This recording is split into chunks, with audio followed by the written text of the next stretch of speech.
Well, sisters and brothers, the title of the sermon seems to be The Infinite in the Finite. The infinite as His way in the finite. I think this is a very, very beautiful story. I don't know if you are into it. Probably before I start, maybe we could have some sharing. This is a wonderful congregation where we've got people from different backgrounds, different horizons, coming from different lands. And how is the marriage practice in your countries? Maybe we could have one volunteer from Africa and one volunteer from Asia, India, who could share. No one wants to share? Okay, then you know I'm very good at appointing volunteers. So would you like just to share the practice, the custom at home? You need a mic probably, and Julien will ensure that you get a mic. For the online transmission.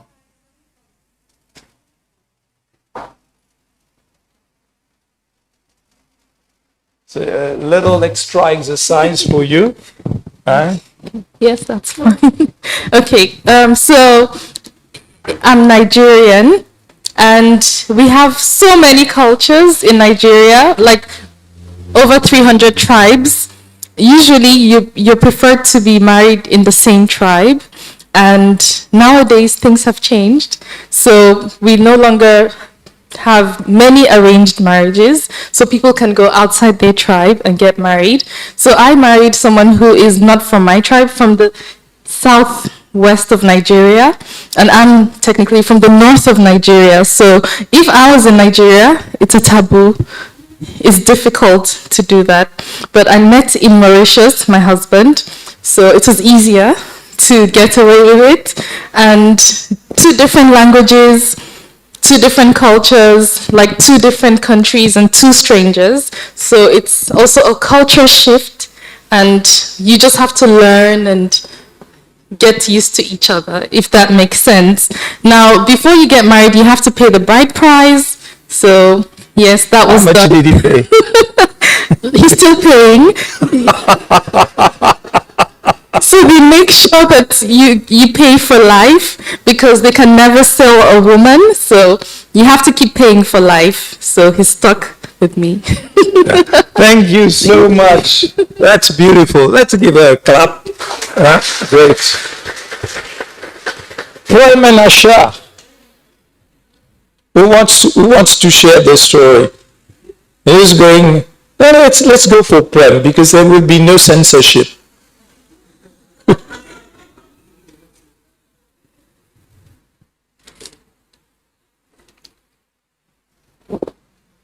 Thank you, Prem. Thank you. Yeah, so we come from, there's no like restriction on having whether it's an arranged marriage or a love marriage, but most of the time parents prefer arranged marriages. Mine was an arranged marriage. So you meet the girl, you talk to her, if you connect, you decide to get married. The marriages happen in the church, and a bit of how marriages generally happen in the church across the world, and a lot of Indian flavor added to it, or Indian spice added to it, you could say that. So they add a bit of a spice, like, you know, we put the what you call Mangal Sutra. This is one thing that we do. Then we also have some things like haldi and other things that happen before the wedding. So it's a 3-4 days. Cousins meet, people meet, and a lot of fun things happen almost for 1 week plus. You know, sit and talk and chat and have a lot of fun around that one.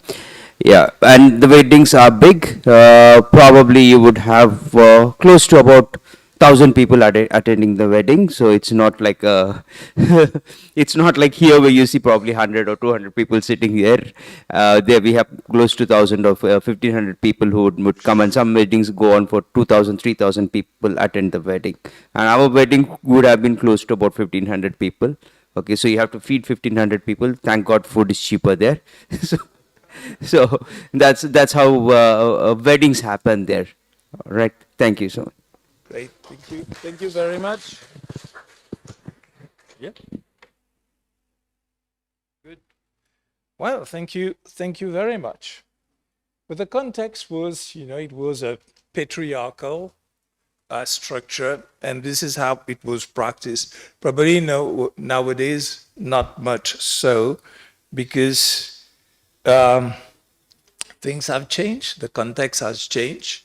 Still, there are arranged marriage, but most people probably prefer choosing their partners.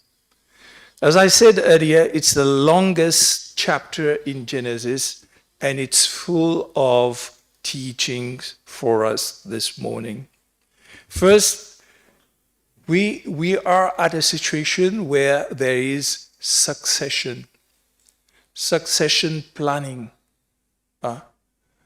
So there was a covenant between God and Abraham.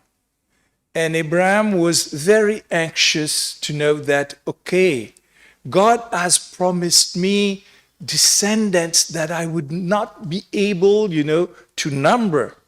But now my son, and biblical scholars tell us that probably he was 40 at the time. Isaac was 40, and he was not married. He was a bachelor, enjoying meditating in the fields. Right? But his dad had this anxiety because, he was the depository of something greater that God had entrusted him. This is the making of the people. The making, and today we are still in that same process. We are all the depositories of this promise, of this covenant, but we are in the new covenant in Christ. But we are at the start, at the making. We are getting into the second generation, the next generation of people who would be leading Israel, who would be gathering and interacting with God. The Bible is not a book of history. Okay, there are some historical events here and there. The Bible is a book of how we ordinary people, but who've been set aside, who are part of the covenant with God, and how we are grappling with the things of life, and how the infinite will get into the finite things of life. Abraham is getting old. He's about to die. This is the finite. But the infinite is still working. The infinite is there. It's not the end with Abraham. It's the continuation, the transition. But it had to be made, according to the customs of the days, according to the culture of the days, where you would send someone. And still in Mauritius, I don't know, but when I was a child, I'm still a child, and I used to remember my grandmother used to show me guys who would walk around in our neighborhood wearing an umbrella. This umbrella, and say, what? This was a sign that they were looking for a young man, for some young woman somewhere. They were the intermediaries, they were the brokers. Right. And I witnessed them, and I remember watching, and I don't know how many of you, probably Jean, you must have seen this, even Pastor Rodney, Pastor Gérard, you must have seen things like this when you were kids. I'm not bluffing. You never saw that, Pastor Gérard? Then shame on you. Okay, you saw. Good, lovely. So this is how it was. But you see, it's the fulfillment of the promise. We all have the anxieties which Abraham had. We all want to see God acting quickly, acting according to our own speed and according to our own agenda. But God does things in His time. The infinite is always there. God is in the mundane things of life. God is not disconnected from our human stories. This is the beauty of it. He is there. And this is the chapter where if I've done my job well, if I know how to count, where the name of God is mentioned at least 17, 18 times. But God never speaks. God never speaks. There's an execution of his plan, execution of his will. But he does that, and this is the incarnation at some point, he does that in human history. He does that in ordinary people that is blessed. One of the things is that we all want success in life. Success is an important ingredient. We need to have a taste of success. Success when we take exams, success, when we build a house, success when we get married, success everywhere. But the most important thing there, the servant was praying, God, grant me success on my journey. Grant me success. And I think this is a very important thing that we need to understand. Okay, we can call it synchronicity. They were ready and God was ready to perform a miracle somewhere. But it's much more than that. Is that we need just to trust God and let God do things in his own time. And the servant keeps blessing, keeps giving thanks to God for in each step. And even, this is a little bit of the barter, just finding a sign. And I think God makes promises to each individual. Each one of us, just think for a moment what promises God has made to you. Promise about your children, promise about your career, promise about anything. We all receive something, from the Lord.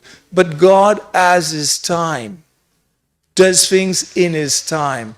And we need just to be in that flow of grace, that flow of thanksgiving, that flow of looking for success coming from God. And the servant kept praying, and he thanked God at the end of the mission.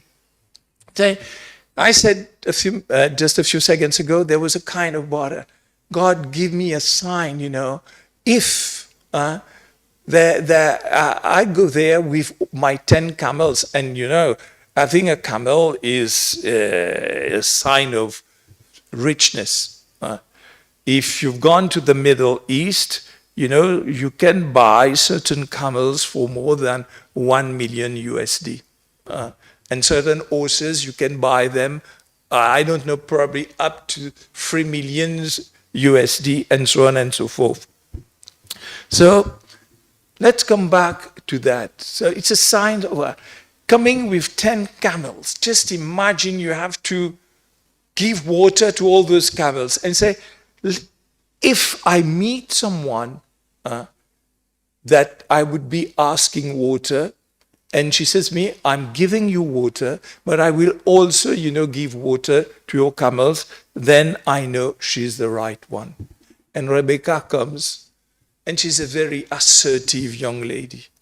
Don't think that she is a submissive young lady. Women's rights were very much there, because she chose at the end to follow. It was not a mother and a brother. Probably the brother is a distant relative of mine, because his name is Laban, and Laban means white in English. Okay, probably, great cousin. But anyway, I can see myself very much in him, being protective. Let us stay for at least 10 days. And that assertive young woman say, I will follow, I will go. It's the determination, is how we find ourselves in that flow of fulfilling the plan of salvation. And today, as a church, as a community, we are also in a succession planning kind of a situation. Next week, we'll have the Thanksgiving service for the ministry of the one who's been at the help and leading the flock at St. Columba for 2 decades. And this is the life of the church. This is something which happens, but it's very important that we get ourselves prepared just to let God work his way through us as we will be choosing his successor, probably. So Pastor 𝐂𝐭 and Pastor 𝐂𝐭 is the main pastor, is the one responsible, and I'm just like the nurse in the text. Rebecca leaves, but she leaves also with a nurse. And that nurse, if we read the rest of the book of Genesis, we see how instrumental she is. How Rebecca would also entrust Jacob at some point. And then, she dies at a very old age. But she's been there, very discreet. I guess it's very important, folks. There are always important things for us to do in life. But there are 2 things we need to remember. We are servants and we are nurses. We serve. We serve a greater good. We serve a community. And this is a unique congregation. This is a unique place. This is a place where we've got people from different backgrounds, different cultures. And this is a wonderful opportunity to come together and to experience the differences, the diversity in worship. We need to be very sensitive and we need to welcome diversity among us. We need to be extremely careful.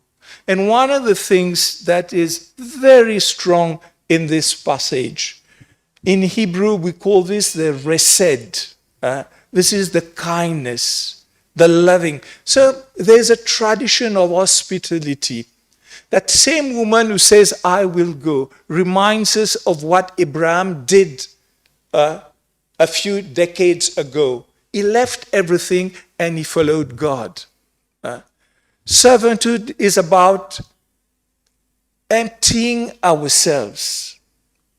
Servanthood is about executing an agenda which is greater than our own little petty agendas. Servanthood is about that loving kindness. Just checking my notes, the 3 conditions that we see coming with servanthood in this text. One is obedience. Obedience. The servant obeyed his master. How far are we obedient to our master, to our king, to our redeemer, to our savior? The second thing is the kindness. For the first time in human history, we've got 5 generations living next to each other. And I don't know how many generations we have here in St. Columba. How many of you were born before World War II? Anyone? No one. How many of you were born in the 50s? Yes. Okay. And how many of you were born in the 80s? Yeah. Okay. And how many of you were born in 2000 and onwards? Yeah. So we see we've got 4 generations coexisting. And we have different ways of looking at things. We have different ways of understanding things. We are influenced by major events which happen during our lifetime. And I guess it's very important. The church is the only place where we can see those 5 generations living next to each other. The world of work is phasing out people of my generation. I'm the late part of the boomers, like many of us. We are phasing out. We are phasing out. So how are we ensuring enough space for the rising generations? We want the rising generations to speak our language, to do things the way we do. But this is the biggest of mistakes. Things have changed. And if we don't get what we want, we start, prescribing rules and regulations. And we look very much like the Pharisees in the Bible. And we think those rules and regulations, are the life and blood of the community. The life and blood of the community is Christ, is that loving kindness which comes from God, from Christ. The pastoral epistles are full of that. They remind us of the need for tolerance. They remind us for a need to love each other. And we have to understand the generational dynamics today, and make our community a place for all generations. And this is the beautiful story from Genesis, how there's no generation collision, but there is transmission from one generation. As we will be thanking God for the service of Pastor Rodney, but there's been that transmission, that legacy that he leaves here. And we're so thankful. And next week we'll get into the Thanksgiving. Today it's only a trailer right now. Okay.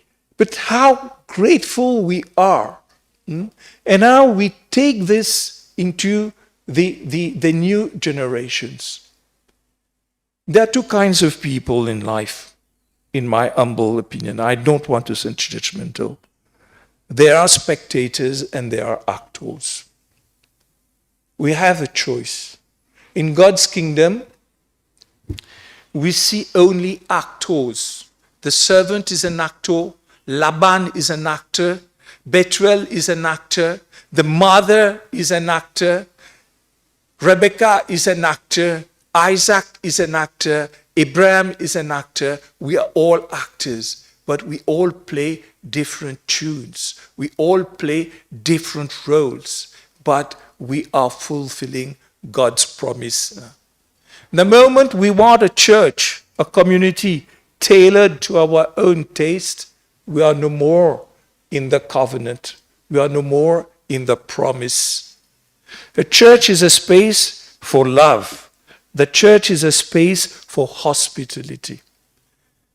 And this is what I retain from this congregation. And this is what we've been taught by our pastor for 2 decades, more than 2 decades. And this is something that we need to carry forward. There is that succession. Nothing stops, but it keeps going. And probably, you think that Pastor Rodney is retiring, but I've got a funny way of spelling the word retiring. There's not such a thing for our generation called retirement. Who is retired here? There's one way of spelling it, R-E-T-I-R-E. This is the correct spelling, no? There's another way of spelling it, is retiring, R-E-T-Y-R-E, retire. So, this is, a door closes, a chapter ends, but there's a new chapter which begins, because God is always looking for servants, for nurses. God bless you, sisters and brothers. Amen.